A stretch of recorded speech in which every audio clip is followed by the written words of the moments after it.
Just so grateful for what God's doing in this generation and that we can experience that together. I want to be a church that has eyes to see. I mean, Jesus would even say after he would share, like, if you have ears to hear, let everyone who has ears to hear, let them hear. If you have eyes to see, could you see? If you have a heart to feel and relate and to sympathize, that God would be like, if I want my heart and my hands and my hug and my handshake and my high five to hit another group of people, I'm going to come to impact. It's not theoretical. It's not just theological to them. It's not hypothetical. It's actual. And we believe it and we do it. We're in the last part of our series on the tongue and the mouth, and today is going to be the power of encouragement. And we changed the title graphic because I hated the other one, and I was the one that chose it, and I just didn't want a big fat mouth behind me. But I was talking to Kyle, and there's something about the passage of scripture we're looking at of just the time is now. Today is the day of salvation, and today is the day that we rise up and we open our mouths and we breathe belief into other people.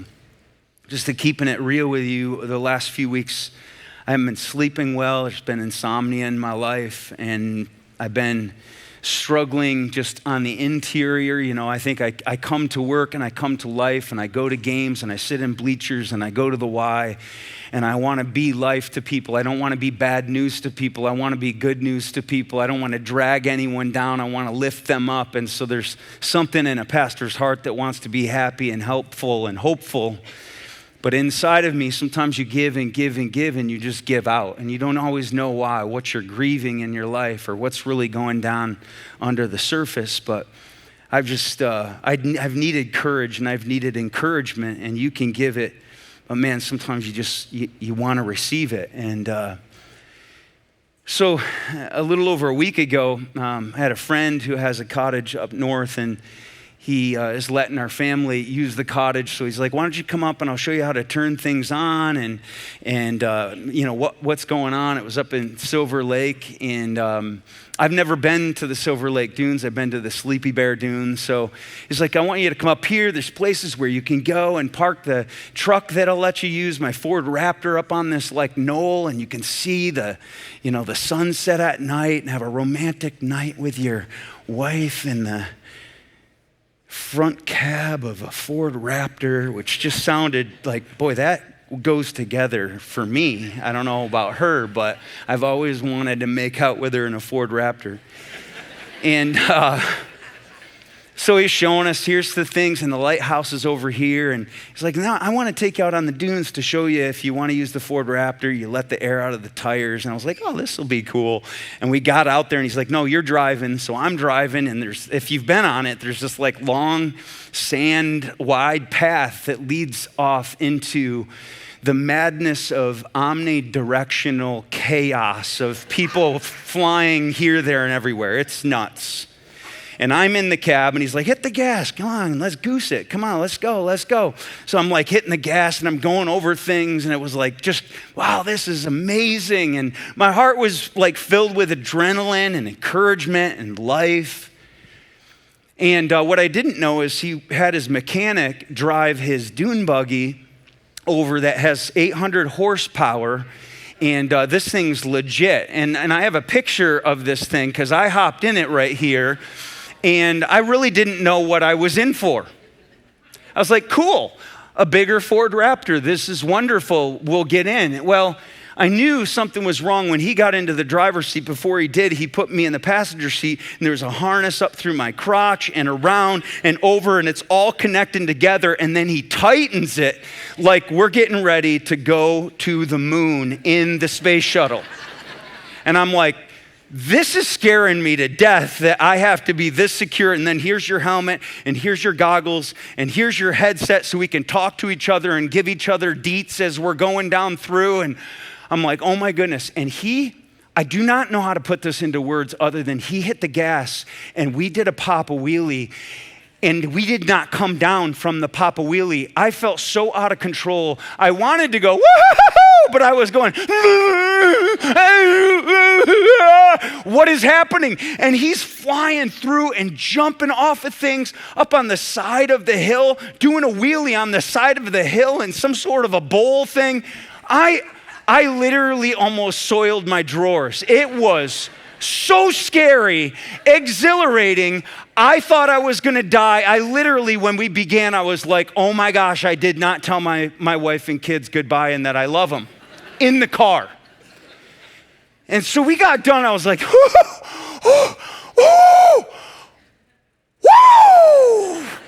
oh my goodness. And his wife was in the back, taking it all in. And he got out and he's like, it's your turn. And I just told him flat out, I don't need to. I don't want to. That was good enough. That was great. No, don't worry about it. Don't worry about it. And he's like, no, you're going to. And it went from you can do it to you should do it to you're gonna do it. Now that's encouragement. When you have no courage inside and you're like, I'm fine, somebody has to go through those things. After he said that, I was like, still not doing it. I don't want to do it. And he's like, well, can you drive a clutch? And I'm like, on my lawnmower. Like, this doesn't seem like my lawnmower or my 8N Ford tractor. And he's like, it's the same thing. You got it. And I was like, no. And then his wife said these words to me. Well, I've done it. It was game over. I was in. She's like, and I've done wheelies on this thing. It's not a big deal. You'll be able to do it. I got in that thing. He strapped me in. He had a walkie-talkie, which is a weird word for something when you really say it out loud. We're going to do a walkie-talkie, and I'm going to talk to you while I walk and talk. And so he was talking to me, and he's like ready. He turns on country music in that dune buggy, and he's like, take it away. Now, when you go, you need to hit it, the gas, and then the suspension will go down. Then you hit the gas, it'll go up. There's a plate on the back. You won't go over. Then feather it as long as you can. Terminology, jargon. And so I get in that thing, and I take a turn, and on the first go around, I'm ready to go, and this was me on the first go around. That was me. That was me. In fact, I have another one where I wanted to go a whole football field long. And so this was about the fourth time around. And I feathered that sucker and feathered it. And that was me. And the reason I say that's me, because anybody that saw that afterward was like, I know you. You can't do manly things like that. There's no way, you effeminate little weenie. That was you. And I'm like, it was me. And I got done, and the guy who owns it, Shannon, he came up to me. He's like, dude, I have a race car driver that could not do it as good as you just did it. He kept pouring into me. And I did something that I didn't want to do, that I didn't think I could do. And he believed I could do it. That's courage that is pushed into you, which is what encouragement is. There's a verse I memorized in my junior year. It's a weird one to memorize as I look back, but I think the Lord knew I needed this for the years to come, the decades to come in my life. It's found in Hebrews chapter 3, 12 and 13. And the author of Hebrews says it this way: see to it, brothers and sisters, that none of you has an unbelieving heart, sinful unbelieving heart that turns away from the living God. But encourage one another daily while it is still called today, so that you're not hardened by sin's deceitfulness. Encouragement is the thing that staves off deception. The spoken truth or word is the greatest threat to believed and believable lies, according to this text. Encouragement, the Greek word is parakaleo, and it means to call to one side. Like, you're over there, get over here next to me. To call for or to summon out. It is literally means courage is already inside of you. In one sense, you're giving someone your courage, but in another sense, it's buried underneath, and you're summoning it forth. You're calling it forth. You say, come out. It's there. And I'm trying to get you to see and believe what I believe about you. Discouragement is the opposite. It's the loss of confidence or enthusiasm. Anybody been struggling with confidence, enthusiasm, dispiritedness, inspired, inspirited? The opposite is dispirited. Hopelessness, depression, defection, or disabling, feeling defeated and demoralized. This is what so many of us carry around. Everybody is dying for encouragement out there, ladies and gentlemen. So I want to actually walk through the word. I want to talk through this text with you almost like this is how you would study the Bible. Like, I'm going to fish, but I want to teach you how to fish through the Bible for yourself. See to it, brothers and sisters, that none of you has a sinful, unbelieving heart that turns away from the living God, but encourage one another. First thing that hit me in this text was the word one another. It hit me, I think when I think one another, I think of a collective. I think of a group of people like, we're here with one another. We are here with each other.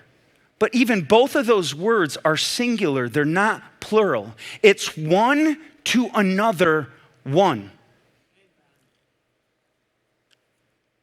It's simple. It's small. Because the greatest threat to encouragement is to feel like you can't do everything for everyone and to be overwhelmed with all the people in need of encouragement. But you don't have to think about everything and everyone. You do the next right thing to the person in front of your face. Like, I can wake up with overwhelm on certain days, and it's like, where do I even start? There are so many things to do. There are so many people with so many needs, and I can even begin the day with just this word in my mind. Who am I going to disappoint today? I wonder who I'm going to disappoint today. Rather than who can I encourage today in a singular way? Start simple, start small, and start singular. The greatest lie of the enemy is you can't encourage people because there's so many people with so many needs. Where would you even begin? Instead of doing something, we do nothing because we can't do everything. Say that 5 times fast. It's doing something instead of nothing and not letting I can't do everything cause the moment to pass you by. The passage starts, see to it, brothers and sisters. See to it. What an interesting phrase. It's actually an idiom that expresses when an action needs to be taken. See to it. You got your eye on the it. Don't take your eye off of it. To literally be very careful to do and certain to do something. Make sure this happens. Because all of us in the body of Christ bear a responsibility to see to it. We are spiritual siblings, according to this text, in a family. And we must own the call to see to it that encouragement is both deliberate and daily in order to prevent 4 things in this text falling away: hardness, deceitfulness, and unbelief, threatening and destroying our loved ones. Unbelief. See to it, brothers and sisters, that none of you has a sinful, unbelieving heart. People start to unbelieve when people do not encourage. There are things that you used to believe that you have unbelieved over the years because no one has encouraged you to awaken you to the things that are becoming your belief system. And the BS in our head, belief systems, right, are all shaped by discouragement and encouragement. When you pour courage into a person, you breathe belief into them. Encouragement is believing in someone when they don't believe in themselves. It's lending them some of your courage. It's letting someone borrow your belief when they can't muster up any confidence of their own. Like I said, I've been in a season coming even into the week where I was like trying to make it happen and all the energy, it wasn't effortless, trying to be encouraged and encouraging to other people. And I had a Tuesday, it was like, man, I just was struggling to get above the waterline, my nostrils above the waterline in my spirit. I was truly dispirited. And I went home and it was before the barn, which is something that RJ has put together for men to gather once a month. And we just kind of have a drink and we eat some food and listen to a story of redemption. And I was before the barn and I was just telling my family, I don't know what's going on, but something's wrong under my chest cavity. And as I was going to the barn, I was like, God, usually I go to the barn, want to connect with people, want to welcome new people, be winsome, be encouraging. I want them to feel included. I want them to feel like it's home. And that night I said, God, I'm going in there. I need the barn tonight. I need to go to the barn and sit in a chair and hear a story of redemption and life and possibility and positivity. I need that tonight, Lord. And I need encouragement. Can you encourage me tonight, God? And I walk in. One of the first guys I meet, this guy Dennis, comes up to me, big smile on his face. I see him at the Y every now and again, doesn't go to our church, but he's like, man, I just want you to know I love you, man. I just always have been watching you for years. I'm like, thanks. I go to another guy, Rodney Palmer, who goes to our church, and I'm not kidding you. He did not have any like shallow small talk intro. He grabbed my shoulders and he said this, Jason, you're a 1%er. He said, you're one of the best. You've blessed me more than you know. Think about that statement. I appreciate you deeply, brother. Never forget it. You bless me more than you know. There's so much that people don't know, and until you encourage them to say it's more than you know what you mean to me, they actually do not know. They don't know. Or what they know is actually soul crushing and life killing. So much of life comes down to belief and unbelief. And that belief affects our behavior each and every day. It goes on, see that none of you has a sinful, unbelieving heart that turns away from the living God. If people aren't called for and invited back into life, they turn away. They find themselves far from home, not ordinarily because of big decisions, but a series of little lapses along the way. Without encouragement, you turn from the things you used to do and be, and that you actually want to do and be. You just begin to turn away. Our default is to drift. And if we don't have people in our life that are like bumpers and bumper bowling, bouncing us down toward the pins, man, we're going in the gutter. I view people as these sort of thrusters on this shuttle, like I'm a shuttle, and there are degrees of like separation where I'm going and my target, and that goes in the air, and finally those thrusters are there, giving me little encouragement along the way to keep me aligned. Or SpaceX, when it comes back down and it's sideways, you ever seen that? It's coming in.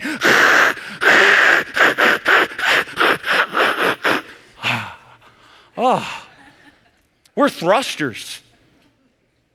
Everybody in here, every day you go in, you're going this way.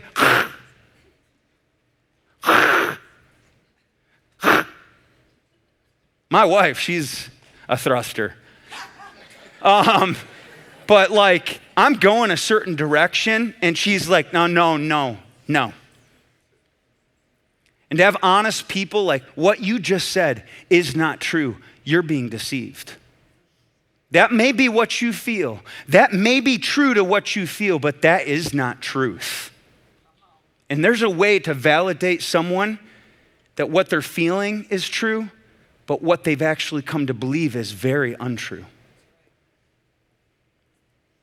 It goes on, it says, but encourage one another daily as long as it is called today, so that none of you may be hardened by sin's deceitfulness.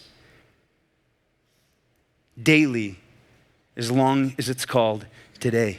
If deception is daily, and it is, then encouragement must be daily. If Satan's not going to let up breathing lies into you, manipulating your emotions and your belief systems, then encouragement must be just as zealous and forceful and daily. Here, now, one to another one. While it is called today, today. It's never anything other than today. Every day, every moment is always going to be today. Now, you can think about yesterday and tomorrow, but all you got is today. All I have in the remainder of this service is to be squarely planted on this rug up here, entering in, being fully present in this moment to breathe my life. I don't have tomorrow. Forget about the Saturday service or the first service on Sunday. I'm in this service. This is the day the Lord has made. I will rejoice and be glad in it. You got to get in the day that's been made. Are you in it? Are you in it? Because here's the day. Am I in it? It's got to be about the day I'm in it. I'm in it. Is that Kung Fu Panda, whatever, Master Oogway says, yesterday is history, tomorrow's a mystery, today is a gift. That's why the present is called a present. It's a gift. It's a present we've been given. Encourage one another daily while it's called today. If you have a thought or a feeling, see to it that you turn it into words and action. Don't wait until a better time or a different day. Do it today. Goes on and says this, do it today so that none of you may be hardened by sin's deceitfulness. We're around hard people. We're doing hard things. It is so easy to become hardened by life. If you do nothing to counteract it, life hardens you. That's the default of depravity, always pulling toward a hardening of the heart. When you withhold intentional encouragement, people's hearts of flesh become hearts of stone once again.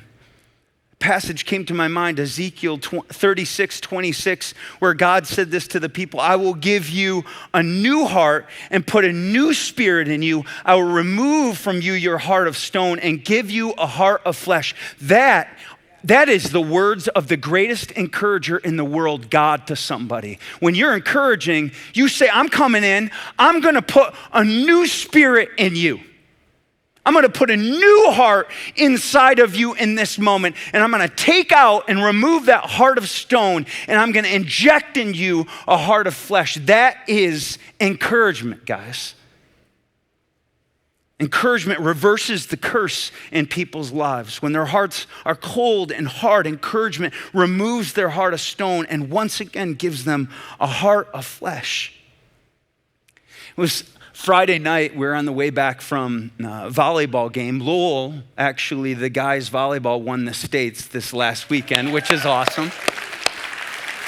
And half of you are like, didn't even know that Lowell had a men's volleyball team. Well, now you do.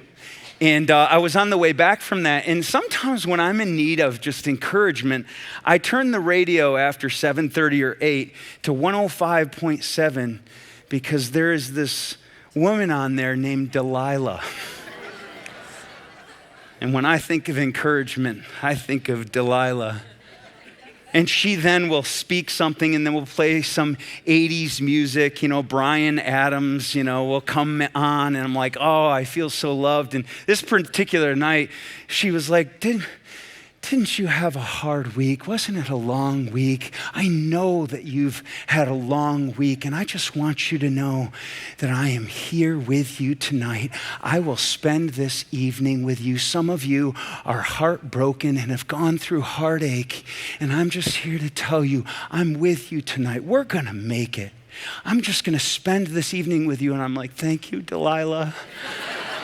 I've wanted to hear from you. It was been since Tuesday when I was on a date with Heidi that we listened to Delilah on the way home. And every now and then when I need my heart of stone to replace with a heart of flesh, never fear, Delilah is near.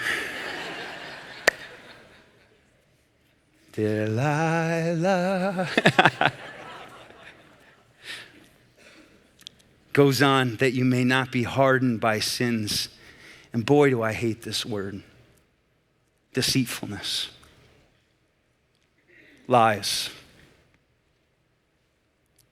Things that I'm starting to believe that are not true, but boy, they feel true because I have not seen the light of day and I've had nobody speaking into my life and coming near me and calling me to their side. Get up here and get next to me. There's stories Satan tells all of us, we tell ourselves. We're so susceptible to lies and deceit when we're not bouncing our life off of other people. The deceitfulness of sin is always there to speak words of immediate gratification and condemnation and manipulation when we're isolated and haven't heard any encouragement for long seasons of time. Where do you feel like you've been deceived, even in the past weeks or months, because you haven't been in community hearing the heart of God for you? I was talking to John Bell this last week. He had something encouraging happened to him about a week and a half ago where this man and his wife came and gave he and Amy a gift, brought them both together, gave them a gift, but it wasn't the gift that was the most encouraging thing. He wrote out a sheet of paper about how much he loved John Bell and said, I remember your message where you talked about Esau and Jacob and don't pick the stew. I'll never forget that message. I remember my son was going to have surgery and you came out and you prayed with me. And I know sometimes Jason gets all the credit around here, but you're such a huge part of the team. I thank you, God, for you. You've changed my life. And I was talking to John about it, and John said this, man, I needed that. They had no idea how bad I needed to hear that. And John proceeded to tell me, happy-go-lucky, joyful, smiling, shining John, permagrin on his face, giggling like a little boy around this place, filling the halls of this church with jubilation and joy and merriment and mirth. John Bell, don't we love him?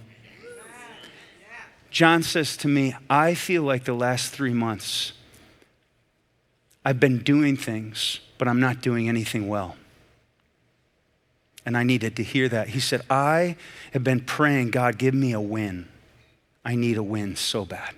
He says, so when he spoke that, tears were coming down my face. Like God, it was as if God was speaking into me. I see you, John. I know what you do, John. I love you, man. Keep doing it. You're winning. I heard recently from a guy, Kyle Hine, who actually spoke at the barn this last Tuesday. He was speaking on courage, and I found it so fascinating. He was quoting Brene Brown from her book, Daring Greatly. Courage is a heart word. The root of the word courage is core, the Latin word for heart. In one of its earliest forms, the word courage meant to speak one's mind by telling all one's heart. Maybe something you haven't thought about, but sometimes that's the hardest thing to do. To me, encouragement is different than affirmation. I can say, hey, good job, great job, thanks for doing that, really appreciate you. When I'm truly encouraging someone, which is telling my mind with all my heart, it's almost embarrassing to encourage somebody because you can tell the way they're looking at you and what you're speaking into them and depositing into their heart. It's a very intimate thing. I would say affirmation doesn't have to be intimate. Encouragement is intimate. It's full face looking at someone as they're looking at you and putting courage into them. It's the opposite of shame. And we live in a shame-based culture, so it's countercultural to experience strength-based encouragement. We're sort of guilted into behavior modification and pressured to perform in order to get approval. And people are so stingy with encouragement because they don't want you to think that you've arrived. But what we don't understand is that encouragement is what keeps people motivated. Encouragement doesn't make someone feel like they've arrived. It makes them feel like they want to keep going. It doesn't lead to stagnation. It boosts transformation. I was thinking about this verse and Hebrews see to it that you don't have an unbelieving heart that turns from the living God. And it reminded me of a verse where Joab was speaking to King David when David was down and he wasn't encouraging his warriors as they were out there fighting. And he was so bummed about his son Absalom and all that was going on. And this guy Joab spoke this to him: "You love those who hate you and hate those who love you," which is a way of saying you treat everyone one way out there, but when you come home, the people you say you love, you don't encourage them. You're not happy around them. You're always whining, complaining. Why can't I get what you're doing for other people for me? You have made it clear, he said today, that your commanders and their men mean nothing to you. Now go out and encourage your men. I swear by the Lord that if you don't go out, not a man will be left with you by nightfall, bro. This will be worse for you than all the calamities that have come on you from your youth until now. That is the verse in Hebrews 3:12 and 13 put into story form. You see to it that you go out there and encourage them, because your men won't even be alive or here for you by nightfall, and calamity will strike everything. Get out and encourage your men. To encourage is to inject courage into someone and their very soul. Encourage, I thought there's the prefix en, and it means to put or get into, to cover or wrap with, to make or make into. And then men at the end is a suffix that means the product of an action, the state caused by an action, the result of making something happen. On the front end, you're putting it in, you're creating it, you make something exist that doesn't. On the back end, when you feel encouragement, you get to receive the person put in, and then courage comes and you receive the product of someone making something happen. That's encouragement. It's a giving and it's a receiving.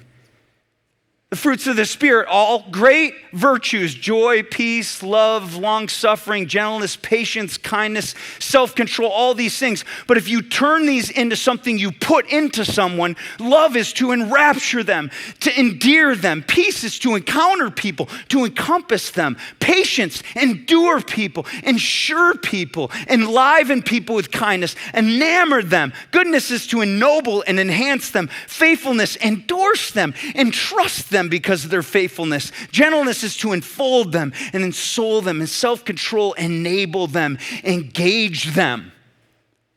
It's taking words and actually turning it into an attitude where you put it into them with encouragement. I thought of another verse where the people of Israel rallied together, but the Israelites encouraged one another and again took up their positions where they had stationed themselves from the first day. Encouragement helps us to take up our positions again, to station ourselves where we were stationed on day one. Someone has to remind us, hey, we need you. Where have you gone? Take up your position again and station yourself like you did on the first day, to call us to their side, to summon out of us what has been buried for a while. This is what we do for each other. Leaders, your employees need your encouragement. They need more than a paycheck. They need you to pay attention. Your boss, he needs encouragement. She needs encouragement. Your delivery man needs encouragement. Your doctor needs encouragement. Your clients need encouragement. Your counselor needs encouragement. They're always edging toward unbelief in God, in themselves, in humanity, in the mission. They're hardening as we deliberate. Their hearts of flesh are becoming hearts of stone once again. They're susceptible to lies, easily deceived in the areas they were formerly impervious to manipulation. Your waitress needs encouragement. Your community needs encouragement. Was at McDonald's on Friday, and we're getting some food for Josh, and we're sitting there, and all of a sudden, Dominic comes out. This is Dominic right here. Anybody seen him at McDonald's the last couple decades? Dominic. And I remember we just moved to Lowell, and he was working at McDonald's, and we'd take the kids into the playland. Cammie and Allie and Tay are 5 and 3 and 1, and he was there. He's been an encouragement, and it hit my mind. I was like, man, you've probably been here almost 20 years. And he said, this weekend will be the 20th year I've been here. And I was like, get over here. I want to take a picture with you. Anytime you can throw a party for someone, throw a party for somebody. Take time to celebrate them. Any milestone whatsoever, take time to celebrate the people around you, and you become a 1%er, because nobody's doing it. Your kids need encouragement.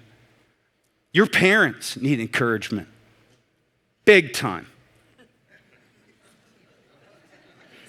Sometimes I'll say to my boys,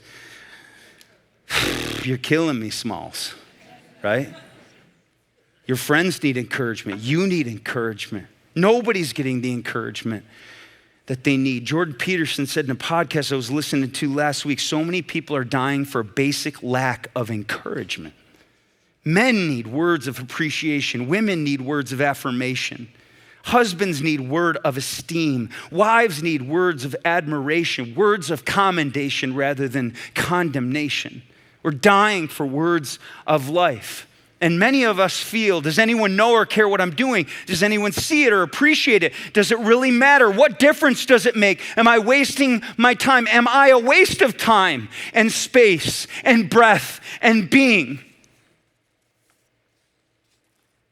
I was thinking about chapter 4 of Nehemiah, the causes for discouragement with even Nehemiah, and it's fatigue. We can become worn out, and frustration. We become weighted down. We can become worried with fear about the future and feel that failure. I've been wounded and written off by people. This is what we face. We need encouragement daily while it's called today. Just as we finish here, sort of like this came all the way at the end, that there are going to be times where you're waiting for encouragement and it does not come. And there's a passage in the Bible that I've always loved in 1 Samuel 30, verse 6. It says, and David was greatly distressed, for the people spoke of stoning him, because the soul of all the people was grieved, every man for his sons and for his daughters. But David encouraged himself in the Lord. And we beat ourselves up. We're harsh and hard on ourselves. And there's just times you got to speak kindly to your mind. You got to encourage yourself. When no one else will encourage you, I'm encouraging myself in the Lord. It's just you and me, God. And somehow that's enough in this moment. My daughter has, in the last couple months, been doing something really weird on Wednesdays. It's her day off. And I'll come home and there's a vase of flowers that are right there on the island in our kitchen. She goes over every single Wednesday to Trader Joe's and buys herself a bouquet of flowers. Now I'm like, how much better to have a guy do that for you, but or to have someone else do that for you. There came a point she's like, Dad, I think flowers are beautiful. And when I get flowers, something beautiful happens inside of me. It's encouraging yourself in the Lord. If we can be our own worst enemies, it stands to reason that we can be our own best friend. If we can be our own worst enemies, it stands to reason we can be our own best friend on some days and encourage ourselves in the Lord. Speaking of encouragement, this guy's been an encouragement for almost 2 decades in my life, ever since I moved here. Ryder on our staff is the one who's been with me the longest of anyone else on staff. I met him, I met him and met him on a Friday night at a basketball game. He was doing a Jimi Hendrix Star Spangled Banner. I was like, you doing anything tomorrow night? And on Saturday night service, he came in and played for us and has been here ever since, almost 19 years. And there's a blessing for the next couple months. This guy's gonna go on a sabbatical. And we are pumped about that for him. He's gonna get away with his wife and his family, no pressures, no deadlines, no bottom lines, just go. And his word, and I want you to pray for him in this word, is recreate. recreation for recreation inside. 2 Corinthians 5:17 is his theme verse. Anyone who is in Christ is a new creation. The old is gone, the new has come. And this guy has meant so much to me. You've been a blessing in my life. And I hope you know, even the last couple weeks, man, what no man could do for you, has God not just showered down his favor on you and your wife and your family over and over and over again, even being with you last night, just having somebody speak truth into your life, and the influence you've had on thousands of people like the last 20 years. I just don't know a more humble worship leader. It isn't like his instrument is this softness in his eyes that it's like he's so gifted, but he doesn't care about that, and he's just himself present with us, and he has been all these years, and it's never gone to your head. It's always gone to your heart. And I want you to be refreshed, brother. I want you to be refueled, restored in every area that needs restoration, and truly recreated in the next couple months, because I love you and we love you in this place so much. Yeah. So anyway, man, if you have time to just give a word of encouragement to this guy and what he means to you after the service, that'll be great. Let me close in prayer, and these guys are gonna play a song, but you need to go get your kids. They're starting to duct tape the Kids Zone workers up against the wall by this point. You just stand up with me and maybe put your hand out toward Ryder right now. Just pray a word of life and encouragement into him. God, this is your son whom you love and whom you're well pleased. And he's bled out for you in many ways for your kingdom for so many years, and we just honor that life. We honor his commitment to the church, to this little community where he grew up as a little boy and you raised him up to be a leader here. Thank you for all the gifts that you've given him that he so graciously shares with us. All the volunteers that come to his side that love him with all of their heart because of how he leads, that would lay down their life for him in a moment. So God, just go before him and behind him and around him and be in him and fill him, because you are for him. Refresh him, Lord. Recreate him, Lord, for the next leg of the journey at our church. You still have so much to do. You've only just begun. The best is yet to come. And we need Ryder to be strong and vivacious and full of life. Authority and humility. Would you breathe both humility and authority into this man? Be with Jess and be with his kids. Shine your face on them and give them a summer they will never forget. We pray all this in your son's name, and everyone said, amen. Amen. Hey, you're dismissed. Enjoy this beautiful day.